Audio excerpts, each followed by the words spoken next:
Hey everyone, welcome to the Horror Show. I'm Cecil Laird. I'm Susie Von Slaughter. I'm Ian Fuego here. Marcia Parker. And we're here with an advanced review of The Conjuring 2. This is my home. Get out now. No, this is not your house. Now, what's your name? My name is Bill Wilkins, and I'm 72 years old. What do you make of that voice? Sounds confused. Is he senile? The voice on this tape is coming from an 11-year-old girl. We got to see this in association with the International Horror and Sci-Fi Film Festival. Thanks very much to Monty Yazzie for once again hooking us up. With Shout out, love you, man. We love you. But we got to see this, you guys. It is the James Wan directed sequel to the original from just a couple of years ago that was starring Patrick Wilson and Vera Farmiga as both Ed and Lorraine Warren. So they returned for The Conjuring 2, and basically what this one was about is it first starts off, it picks up pretty much where the last one left off, where they get called away to a case in Amityville. Dun dun dun! So we get to see them work a little bit of this case. They're going through their struggles. Ed is still very protective of Lorraine because she has these powers to sort of get in the mind of the ghosts and things like that. But while they're dealing with their stuff, we get to see this family in Enfield, England.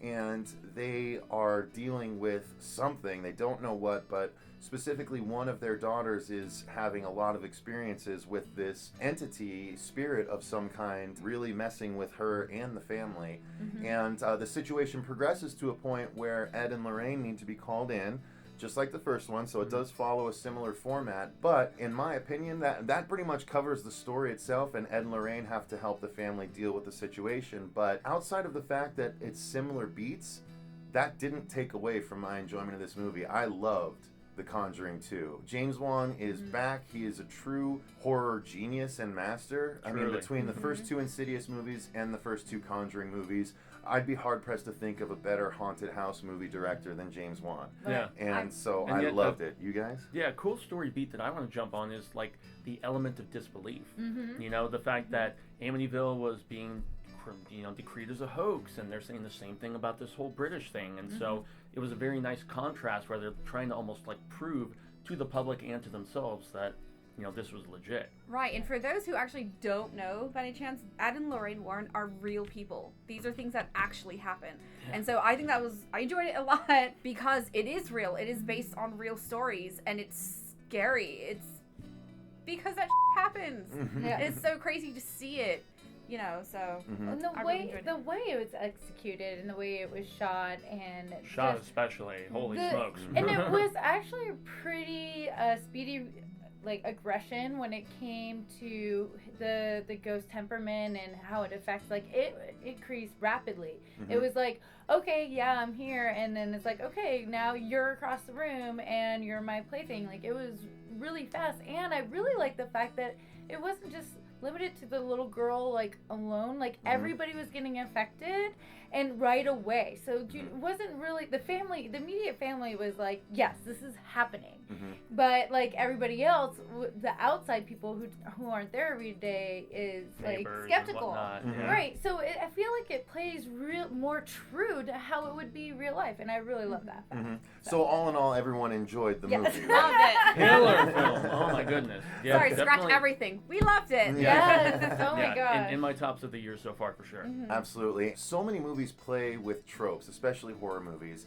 and James Wan plays with them but doesn't overdo them. I mean, there was the one thing I thought might have been overdone in this movie was the scan over here, scan back to the character, scan over here, scan back to the character, and things are, you're never sure how it's going to change, but something's going to change, and so that got a little bit overused. But what I love about the story beats is that he doesn't mess around with people not believing someone for too long. Mm-hmm. Right. Like, everyone gets shown the real truth very quickly. The revelation. Yeah, especially there's a moment, and we're going to save a spoiler section to the end of this review, but there's a moment where the mom is left with no choice but to believe her daughters. Yeah. And I love the reaction where the whole family just...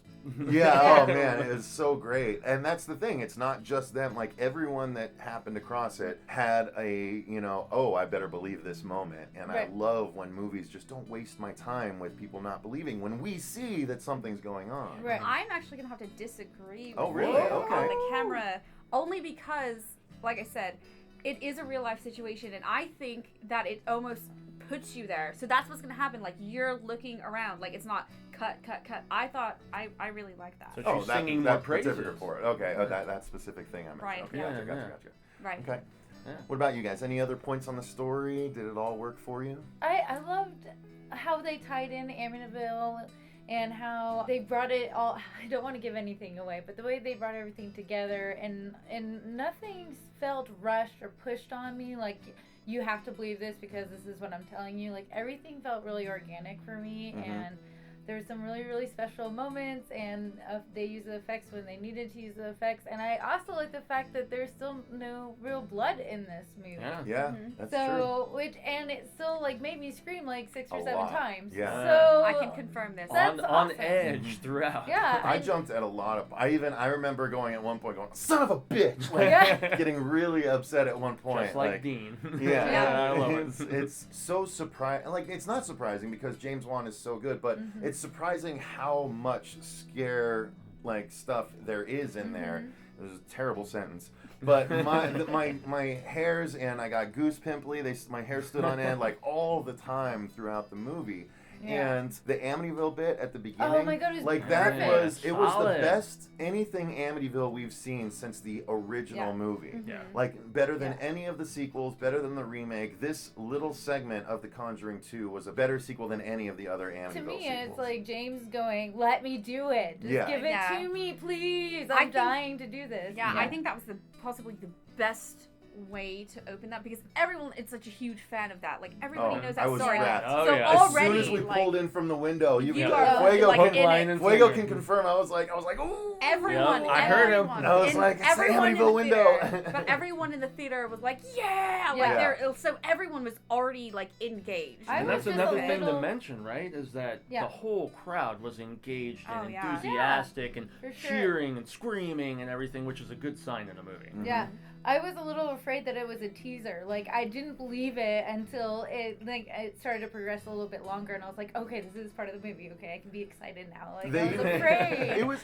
a that cool. they were just gonna like rip it right off, and Yeah. I just didn't want to let my heart be happy. It was a really cool screening though, because it was done by the studio, an advanced screening, and so they actually had a girl dressed up as one of the sort of ghostly characters of the movie. We're not going to give away too much in the non-spoiler section, but I'll put the picture up right now. You can see one of Yeah, the I was hoping characters. you'd overlay that. Mine's You can better. see they had this character set up for everyone to come take pictures with ahead of the movie, and it was really fun. And to- she was to see totally it. in character too, which was really awesome. Yeah, I gotta say. absolutely. But let's get into the acting in this. We'll move Yeah. away from story because I think one of the things I did specifically think to myself throughout this movie, because it takes place mostly in England, and Ed and Lorraine are two of the only Americans, or some of the only Americans we see in the whole movie. And it's a period piece too. Right, and you it's know? right, Yeah. exactly.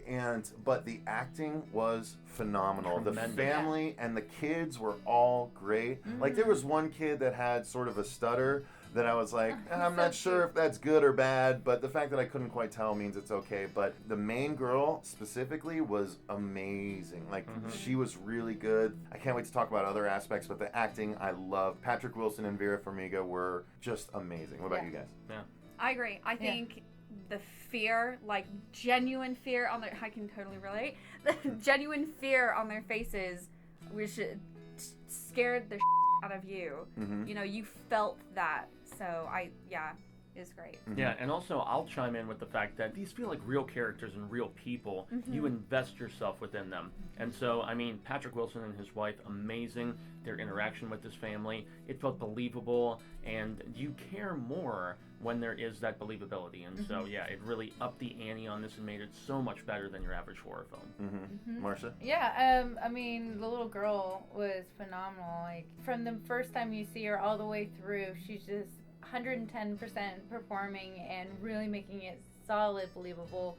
And if it was played by anybody else, I don't think it would have played as well as it did. So props to her. I don't want to give anything away, but there are a couple of the villains, I guess. You know, I don't want to give anything away, but on the other side, stay on target. they're the way they performed their roles as well was phenomenal. It creeped me out. Absolutely. They did a great job. You know, not a lot of people give recognition for the people underneath them.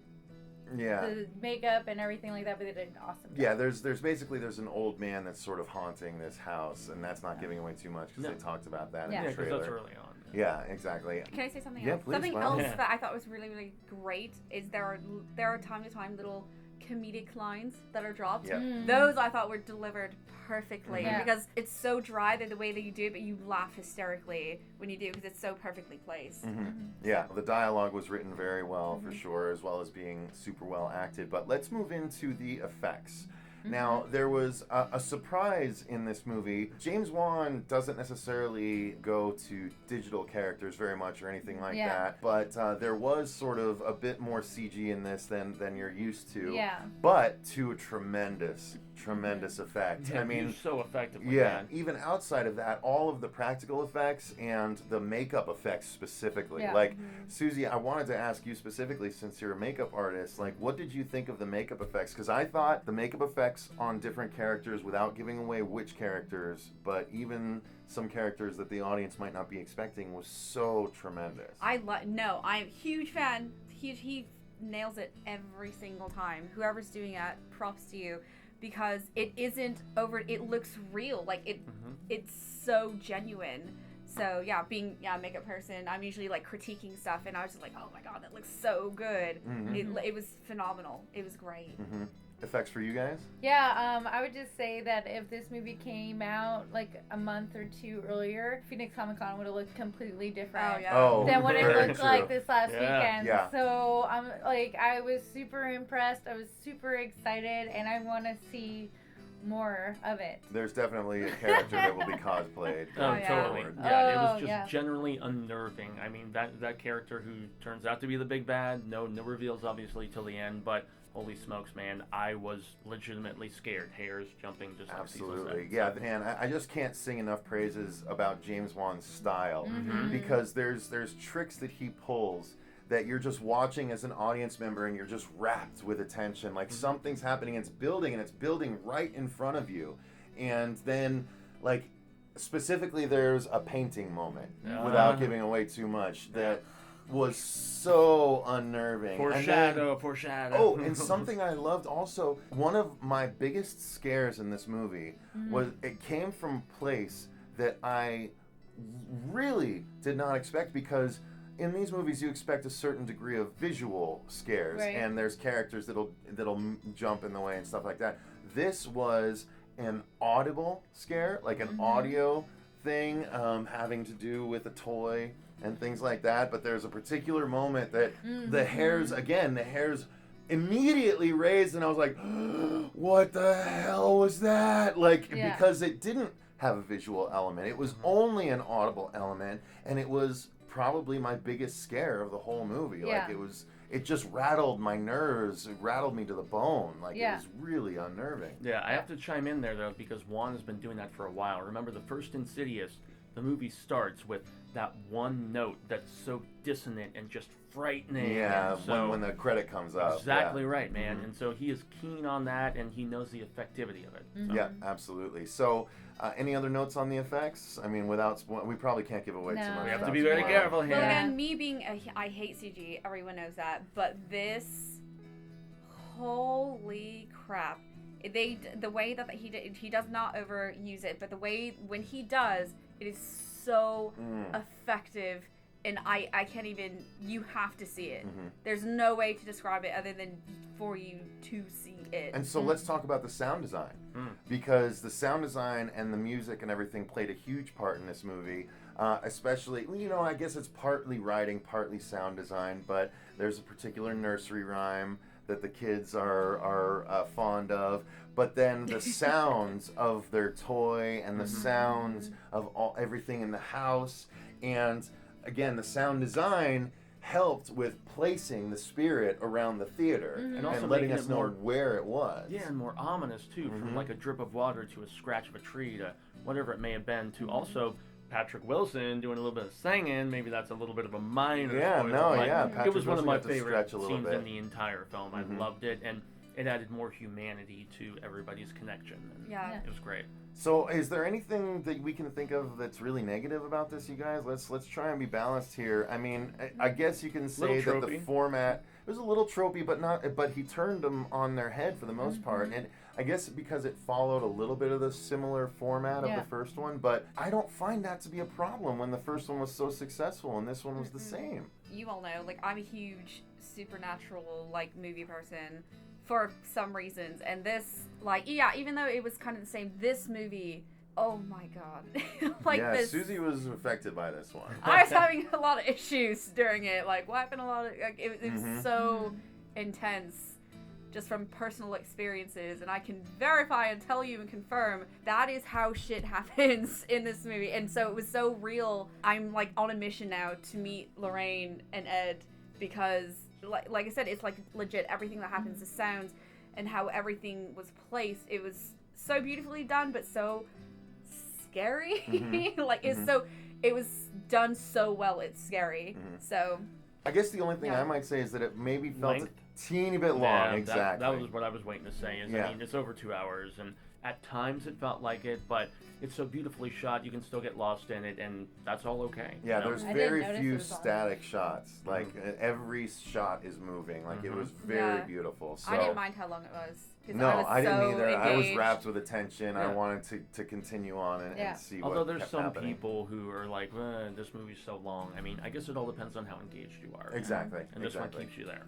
But I think that covers the regular section. There's just so much they can do with Ed and Lorraine. Right. I hope they continue to allow the studios to use their stories, because this one took a while because they had to convince Ed and Lorraine to let them use this story. Well, and that Yeah. James Wan keeps directing them too. Yeah, yeah, because he ditched out on Insidious after part 2, so hopefully he doesn't do the same with Conjuring. All right, guys, so I think that's going to pretty much cover our glowing review of The Conjuring 2. Definitely glad we got to see it in an advanced screening. So thanks very much for watching. I've been Cecil Laird. I'm Susie Von Slaughter. Gracias, I've been having fuego. I'm Marshberger. And until next time, remember, Stay stay scared.